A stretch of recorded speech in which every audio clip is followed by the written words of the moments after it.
할렐루야, 다손이 매일 묵상 요한계시록 바르게 알기 35번째 시간 24장로와 내 생물이란 제목으로 오늘 묵상 함께 하겠습니다.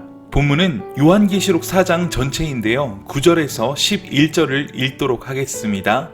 그 생물들이 보좌에 앉으사 세세토록 살아계시는 이에게 영광과 존귀와 감사를 돌릴 때에 24장로들이 보좌에 앉으신 이 앞에 엎드려 세세토록 살아계시는 이에게 경배하고 자기의 관을 보좌 앞에 드리며 이르되 우리 주 하나님이여 영광과 존귀와 권능을 받으시는 것이 합당하오니 주께서 만물을 지으신지라 만물이 주의 뜻대로 있었고 또 지으심을 받았나이다 하더라.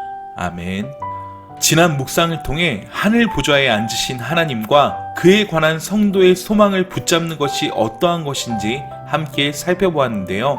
오늘은 그 하늘 보좌를 중심으로 주변에 펼쳐진 상징과 현상들을 살펴보고자 합니다.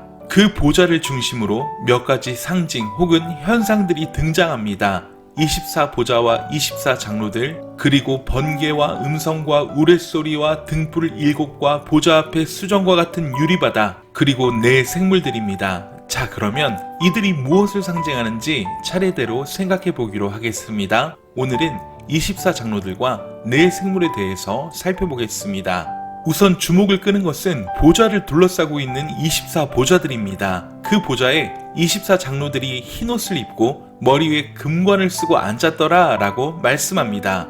24보좌들은 3장 21절에 이긴 자들에게 보좌에 함께 앉게 하시겠다는 말씀을 기억하게 합니다. 그 보좌는 하나님의 왕권에 참여하게 될 것을 말씀하고 있는 것입니다. 24장로는 구체적으로 무엇을 상징하는 것입니까? 일단 계시록 21장에 24장로들에 대한 해석이 나오기 때문에 거기를 먼저 보는 것이 좋겠습니다. 21장 12절입니다. 천국 성곽의 12문은 12지파의 이름이라고 합니다. 크고 높은 성곽이 있고 12문이 있는데 문이 12천사가 있고 그 문들 위에 이름을 썼으니 이스라엘 자손 12지파의 이름들이라. 이 말씀을 통해 보면 일단 12는 이스라엘 12지파를 의미한다고 보겠습니다. 21장 14절에는 그 성의 성곽에는 12기초석이 있고 그 위에는 어린 양의 12사도의 12 이름이 있더라 라고 말씀합니다. 이는 신약의 12사도와 구약의 12지파가 24장로를 구성하고 있는 것입니다. 결국 24장로는 신구약 교회를 상징적으로 나타내고 있다고 보아야 합니다. 이들이 흰옷과 면류관을 썼다는 것은 계시록에서 중요합니다. 7장에서 14만 4천과 함께 흰옷을 입은 셀 수 없는 큰 무리가 나오는데 이들은 성도의 거룩한 삶을 표현하는 말이기 때문입니다. 이들이 입고 있는 흰옷은 요한계시록에서 하나님의 신실한 백성들에게 주어지는 복장이었습니다. 2장 10절에서는 서머나 교회에게 금면류관에 대해서 말씀합니다. 3장 4절과 5절에서는 사대교회의 옷을 더럽히지 않은 신실한 성도들이 흰옷을 입고 있다고 설명합니다. 11절에서는 면류관을 빼앗지 못하게 하라고 합니다. 18절에서는 라오디게아 교회에게 흰옷을 사서 입으라고 권합니다. 19장 8절과 9절에서는 흰옷이라고 설명되어 있진 않지만 빛나고 깨끗한 세마포 옷에 대해서 언급합니다. 이 옷이 성도들의 행실이라는 것입니다. 그러므로 흰옷은 성도들의 거룩한 삶을, 면류관은 그들의 영광스러움을 나타내는 중요한 것입니다. 자, 그 다음에는 보좌 가운데와 보좌를 둘러서 네 생물이 있다고 했습니다. 그런데 그 생물들의 앞뒤에 눈이 가득합니다. 이 네 생물은 첫째가 사자, 둘째가 송아지, 셋째 생물은 얼굴이 사람 같고 넷째 생물은 날아가는 독수리 같다고 했습니다. 어떻게 이런 네 짐승을 선별한 것일까요? 그것은 이 네 생물이 모든 피조물의 대표로 선별되었다는 것입니다. 가장 탁월한 피조물들이라는 것이지요. 사자는 맹수 중에 가장 강한 짐승이고 독수리는 날짐승 가운데 가장 위압적이며 소는 가축 가운데서 가장 소중하게 사용되는 짐승이고 사람은 그 모든 것 가운데 가장 탁월하고 뛰어난 피조물이라는 것입니다.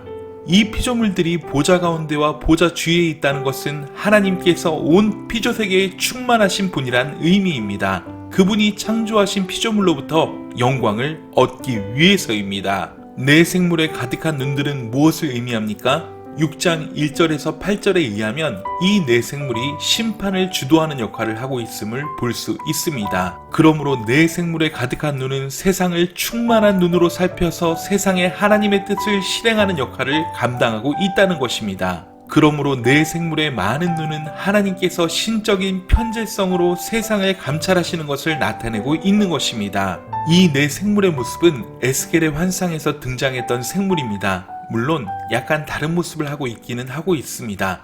에스겔서 1장 5절 이하에는 네 생물의 형상이 있는데 사람의 형상, 사자, 독수리, 소의 얼굴이라고 합니다.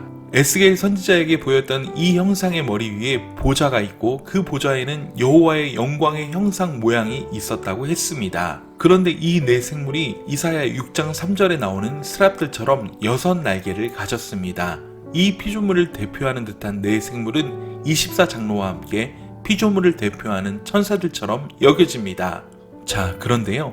이 24장로와 네 생물이 무엇을 하고 있었나요? 찬양하고 있습니다. 네 생물은 거룩하다 거룩하다 거룩하다 주 하나님 전능하신 하나님을 찬양합니다. 이제도 계시고 전에도 계셨고 장차 오실 전능하신 하나님이란 것입니다.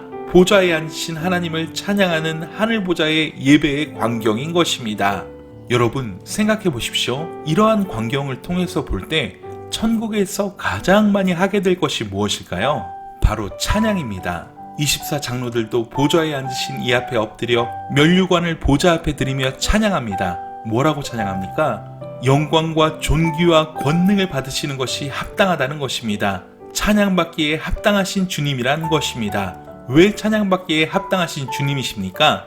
주께서 만물을 지으셨고 만물이 주의 뜻대로 존재하고 있기 때문입니다. 보좌에 앉으신 하나님이 주권적으로 이 세상을 통치하신다는 것입니다. 그 다스리심을 찬양하는 것입니다. 주님의 뜻이 이루어지고 있음을 찬양하는 것입니다. 누가요? 하늘 성소에 구원받은 성도들이 말입니다. 우리보다 먼저 영원한 천국에 들어간 우리의 형제 자매들이 하나님의 뜻이 이루어지는 것을 찬양하고 있는 것입니다. 그것이 천국의 모습입니다. 여러분, 24장로의 모습과 이 네 생물의 모습은 우리 성도에게 굉장히 중요한 교훈을 줍니다. 우리 하나님은 찬양받기에 합당하신 분이시란 것입니다. 하나님은 찬양 중에 임재하십니다. 찬양을 가장 기뻐하십니다. 완성될 천국 하늘 성소에서도 찬양은 최고의 덕목입니다. 찬양은 하나님을 높이는 것입니다. 하나님을 높일 때 우리의 모든 근심과 걱정이 치유됩니다. 하나님을 높일 때 무거운 죄의 짐이 벗어집니다. 하나님을 찬양할 때 하나님의 영광이 우리를 사로잡아 우리를 그 영광 가운데 높이 끌어올리는 것입니다. 성도의 삶의 가장 큰 축복은 찬양입니다. 이 찬양은 네 생물과 24장로의 찬양에서 확연히 드러나고 있습니다.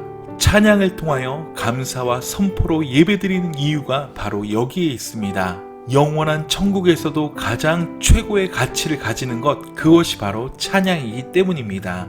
찬양은 성도의 체질이어야 하고 호흡이어야 하고 성도의 삶이어야 합니다. 사랑하는 여러분, 찬양의 삶을 사시기 바랍니다. 그 찬양이 능력이 되어 저와 여러분의 삶을 치유할 것입니다. 오늘 24장로와 네 생물이 보좌의 주변에서 행하고 있는 아름다운 찬양의 모습을 기억하십시오. 오늘의 묵상을 통해 사도 요한이 목격한 그 천상 보좌의 아름다움을 기억하시면서 오늘 하루 찬양의 삶으로 승리하는 저와 여러분 되시길 간절히 소원합니다. 사랑하고 축복합니다. 샬롬.